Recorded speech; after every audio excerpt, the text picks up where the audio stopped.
കോൺഗ്രസിൻ്റെ നേതൃത്വ നിരയിൽ വന്നതിന് ശേഷം ഒരുപക്ഷെ നിയമസഭാംഗമോ അല്ലെങ്കിൽ ലോക്സഭാംഗമോ ഒക്കെ ആയിക്കഴിഞ്ഞതിന് ശേഷം താങ്കൾ കൈക്കൊണ്ടിട്ടുള്ള ഏറ്റവും ധീരമായ രാഷ്ട്രീയ തീരുമാനം ഏതാണ്? ധീരമായ രാഷ്ട്രീയ തീരുമാനമെന്ന് ഞാൻ പറയുന്നില്ല, പക്ഷേ അത് ഒരു തീരുമാനമായിട്ട് എനിക്ക് പറയാൻ വയ്യ.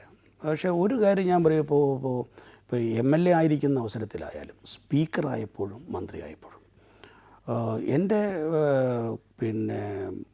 മനസാക്ഷിക്ക് നിരക്കുന്ന തീരുമാനങ്ങളാണ് എടുത്തിട്ടുള്ളത്. ഈ തീരുമാനങ്ങൾ എടുക്കുക എന്ന് പറയുമ്പോൾ പലപ്പോഴും പ്രയാസമുണ്ടാകും. ഇപ്പോൾ നിയമസഭാ സ്പീക്കറായി എന്ന രീതിയിൽ നിഷ്പക്ഷമായി പ്രവർത്തിക്കുക എന്ന് പറയാൻ എളുപ്പമാണ്. പക്ഷേ നിഷ്പക്ഷമായി പ്രവർത്തിക്കുക എന്ന് വരുമ്പോൾ ഉണ്ടാകുന്ന സമ്മർദ്ദങ്ങൾ അതിഭയങ്കരമായിരിക്കും. അവിടെയൊക്കെ മനസാക്ഷി ശരിയെന്ന് പറയുന്ന തീരുമാനങ്ങൾ എടുത്തിട്ടുണ്ടോ? തീർച്ചയായും. എനിക്ക് നിയമസഭാ സ്പീക്കർ എന്നുള്ള നിലയിലുള്ള എൻ്റെ പ്രവർത്തനങ്ങളിൽ, എൻ്റെ തീരുമാനങ്ങളിൽ ഒരു തീരുമാനത്തിൽ പോലും എനിക്ക് തെറ്റുപറ്റി എന്നെനിക്ക് തോന്നിയിട്ടില്ല. കാരണം ഞാനത് വളരെ ആലോചിച്ച്, ഞാൻ ഒറ്റയ്ക്ക് ആലോചിച്ചത് മാത്രമല്ല, അത് സംബന്ധിച്ച് ഒരു പ്രശ്നം ഉയർന്നു വന്നാൽ അതുമായി ബന്ധപ്പെട്ട ലോക്സഭ, രാജ്യസഭ, അവിടെയുള്ള പ്രസിഡൻറ്റുകളുണ്ടോ, ബ്രിട്ടീഷ് ഹൗസ് ഓഫ് കോമൺസിൽ അതിന് ഈ തരത്തിലുള്ള എന്തെങ്കിലും കീഴ്വഴക്കങ്ങളുണ്ടോ, ഇങ്ങനെ ഇതെല്ലാം മനസ്സിലാക്കാൻ ശ്രമിക്കുകയും എൻ്റെ അസംബ്ലി സെക്രട്ടേറിയറ്റിൻ്റെ പരിപൂർണ സഹകരണം ഈ കാര്യത്തിൽ തേടി ഈ ലഭ്യമായ മുഴുവൻ വിവരങ്ങളും വെച്ചുകൊണ്ട് അത് വിശകലനം ചെയ്ത് അതിൻ്റെ അടിസ്ഥാനത്തിൽ ന്യായയുക്തമായൊരു തീരുമാനമെന്ന് എനിക്ക് ഉത്തമ ബോധ്യമുള്ള തീരുമാനമാണ് എടുത്തത്. ഇതുപോലെയുള്ള പ്രതിസന്ധി ജീവിതത്തിൽ ഉണ്ടായിട്ടുണ്ട്? അങ്ങയുടെ താങ്കളുടെ ജീവിതത്തിൽ ഇതുപോലെ വലിയ പ്രതിസന്ധികൾ? ജീവിതത്തിൽ പലപ്പോഴും പല വെല്ലുവിളികൾ ഉണ്ടാകുന്നുണ്ട്. കാരണം ചില സന്ദർഭങ്ങളിലൊക്കെ നമ്മൾ ഏറ്റെടുക്കുന്ന പ്രശ്നങ്ങളെന്ന് പറയുന്നത്, ഉയർത്തിപ്പിടിക്കുന്ന പ്രശ്നങ്ങൾ വളരെയേറെ സ്ഥാപിത താല്പര്യങ്ങൾക്കെതിരായിട്ടുള്ള നിലപാടുകളാണല്ലോ.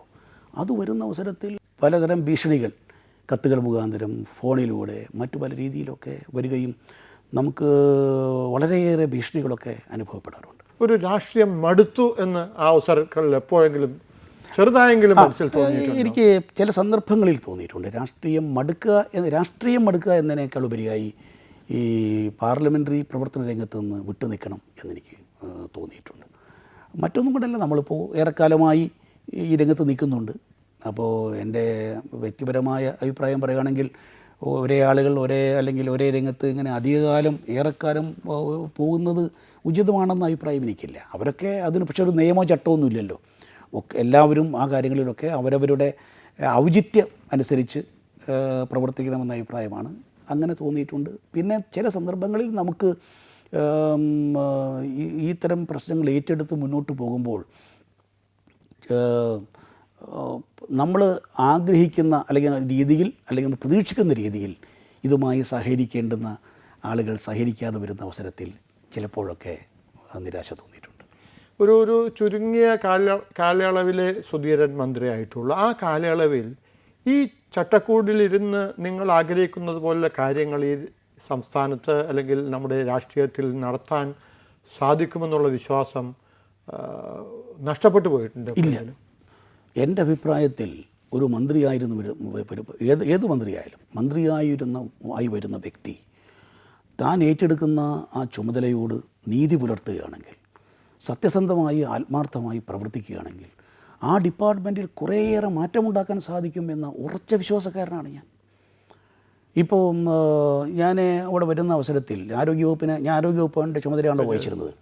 ആരോഗ്യവകുപ്പിലെ ഒരു പ്രധാന ഇഷ്യൂ ട്രാൻസ്ഫറാണ്. ഈ ഡോക്ടർമാരുടെ സ്ഥലമാറ്റമാണ് ആരോഗ്യവകുപ്പിൻ്റെ ഒരു വലിയ ആക്ഷേപമോ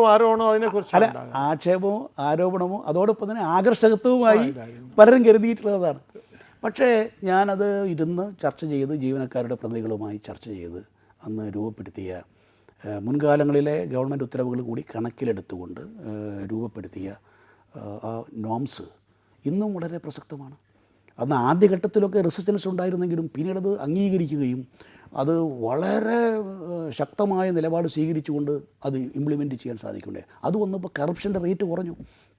പിന്നെ മുകൾ തട്ടിലിരിക്കുന്നവർ അഴിമതികൾക്ക് അതീതമായി നിന്നാൽ അവരുടെ കീഴിലുള്ള ഉദ്യോഗസ്ഥന്മാരും ആ മെഷീനറിയും ഏറെക്കുറെ അഴിമതിയിൽ നിന്നും വിമുക്തരാകും എന്ന അഭിപ്രായമാണ്. അല്ല, ഒരു മന്ത്രി അഴിമതി രഹിതനായാൽ ഒരു പരിധിവരെ ആ വകുപ്പിൽ അഴിമതി ഒഴിവാക്കാൻ സാധിക്കും. അഴിമതി രഹിതനായാൽ മാത്രം പോരാ, അഴിമതി രഹിതനായി നിൽക്കുകയും വളരെ ശക്തമായ നിലപാട് സ്വീകരിച്ചുകൊണ്ട് പെശക് കണ്ടാൽ അതിനെതിരെ നടപടി സ്വീകരിക്കുകയും വേണം.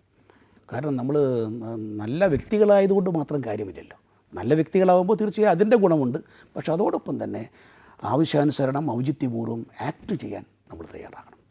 ഈ അഴിമതിക്കെതിരായിട്ടുള്ള പോരാട്ടം എപ്പോഴെങ്കിലും നമ്മുടെ സംസ്ഥാനത്ത് വിജയത്തിലെത്തിക്കാൻ കഴിയുമെന്ന് അങ്ങ് കരുതുന്നുണ്ടോ? അഴിമതിക്കെതിരായ പോരാട്ടം അത്ര ലളിതമായ ഒരു കാര്യമാണ് എന്നൊരിക്കലും പറയാനാവില്ല. കാരണം അഴിമതി വളർത്തുന്ന സാഹചര്യങ്ങൾ വളരെ വിപുലമല്ലേ. കാര്യം ഇതിനൊന്നും അഴിമതി വാങ്ങിക്കുന്നതിനോ കൊടുക്കുന്നതിനോ തെളിവുണ്ടോ? പക്ഷേ അതുകൊണ്ട് അഴിമതി വളരുന്ന സാഹചര്യം ഒഴിവാക്കുക എന്നുള്ളത് പ്രധാനപ്പെട്ട കാര്യമാണ്. അതിലൊരു വലിയ പങ്ക് വഹിക്കാൻ സാധിക്കുന്നത് രാഷ്ട്രീയ നേതൃത്വത്തിനാണ്. നമ്മുടെ രാഷ്ട്രീയ നേതൃത്വം, രാഷ്ട്രീയ പാർട്ടികളെ നയിക്കുന്ന നേതൃത്വവും ഭരണരംഗത്തെ രാഷ്ട്രീയ നേതൃത്വവും വളരെ സ്ട്രോങ് ആയൊരു നിലപാട് സ്വീകരിച്ചുകൊണ്ട് മുന്നോട്ട് പോവുകയാണെങ്കിൽ ഇന്നുള്ള അഴിമതി വളർന്നു വരുന്ന സാഹചര്യം വളരെ ചെറുക്കാൻ സാധിക്കും, ഒരു പരിധിവരെ നിയന്ത്രിക്കാൻ സാധിക്കുമെന്ന കാര്യത്തിൽ എനിക്ക് യാതൊരു സംശയമില്ല. അല്ല, 1960കളുടെ അവസാനം ആദർശനിഷ്ഠയോടുകൂടി കോൺഗ്രസിൽ വന്ന യൂത്ത് കോൺഗ്രസ് വിഭാഗം പോലെ ഒരു വിഭാഗം കോൺഗ്രസിൽ ഇപ്പോൾ വരണമെന്നും അതുപോലെ മറ്റു പാർട്ടികളിൽ വരണമെന്നും അങ്ങ് ആഗ്രഹിക്കുന്നുണ്ട്? തീർച്ചയായിട്ടും. ഇന്ന് കോൺഗ്രസ്സിന് സംഭവിച്ചതും അല്ലെ പ്രധാനമായി കാരണം കോൺഗ്രസ് ദേശീയ രാഷ്ട്രീയ പ്രസ്ഥാനം എന്നുള്ള രീതിയിൽ കോൺഗ്രസിൻ്റെ പ്രവർത്തനങ്ങൾ സമൂഹത്തെ വളരെയേറെ സ്വാധീനിക്കുന്നുണ്ട്.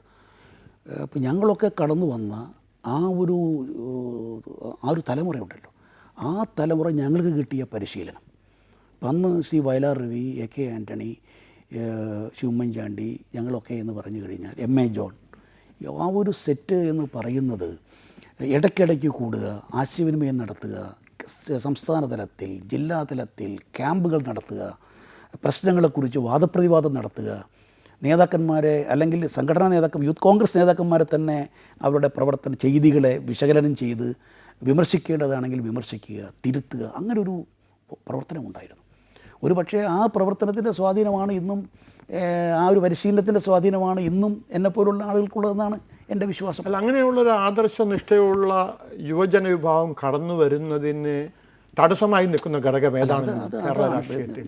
മിസ്റ്റർ കെ എം, വന്ന പ്രശ്നം ആ തലമുറ വന്നു കഴിഞ്ഞു. ആ തലമുറ വന്നതിന് ശേഷം പിന്നീട് ആ തരത്തിലുള്ള ഒരു തലമുറ കടന്നു വരാൻ കഴിഞ്ഞിട്ടില്ല എന്നൊരു ദുഃഖകരമായ കാര്യമാണ്. അത് തലമുറയുടെ കുഴപ്പമല്ല, പിന്നെ രാഷ്ട്രീയ തലത്തിൽ വന്ന നേതൃത്വത്തിൻ്റെ കുഴപ്പമാണ്.